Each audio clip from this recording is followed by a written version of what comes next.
লাবিবের school থেকে আসার সময় আমি একটা জিনিস নিয়ে আসছি। এটা কে কি নামে চিনেন আমি ঠিক জানি না। এই যে দেখুন, কিন্তু আমাদের এখানে এটাকে মান বলে, আর এটার ভর্তা নাকি অনেক মজা, কিন্তু আমি ঠিক জানি না কারণ আমি কখনোই খাইনি। ফার্স্ট টাইম এটা কিনে নিয়ে আসলাম, কারণ আপুরা বললো এটা নাকি অনেক মজা হয় খেতে। তো আমার ভয় লাগছে যে মুখ টুক নিবে নাকি। তো কে কিভাবে ভর্তা করেন অবশ্যই কমেন্ট করে জানাবেন, আর আমি এটাকে কিভাবে ভর্তা করি অবশ্যই শেয়ার করব। আল্লাহ হাফিজ। এখানে আমি মানগুলো সুন্দর করে ছোট ছোট স্লাইস করে কেটে ধুয়ে নিয়েছি। অর্ধেকটা নিয়েছি, অর্ধেকটা রেখে দিয়েছি, কারণ এতগুলো ভর্তা একদিনে লাগবে না, ওটা অন্যদিন করা হবে, ফ্রিজে রেখে দেবো। তো এগুলো এখন আমি যে এই প্যাকেটটাতে ঢুকিয়ে বেঁধে দিব।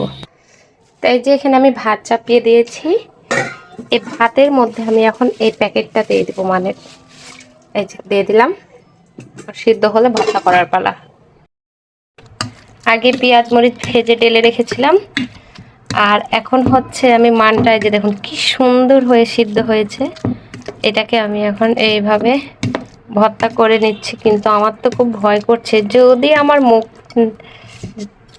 চুলকায় তাহলে হয়েছে কাজ। এই যে দেখুন, এর মধ্যে এখন লেবুর রস দেবো আর সরিষার তেল দেবো। এই যে আমার ভর্তাটা হয়ে গিয়েছে। তা আমি ভয়ে তো আমার জানটা দুদুক করছে। আচ্ছা দেখি তো, বিসমিল্লাহ। অনেক টেস্টি টকটক হয়েছে, লেবু দিয়েছি তো। এখন দেখা যাক কিরকম। এই যে আমার ভর্তা।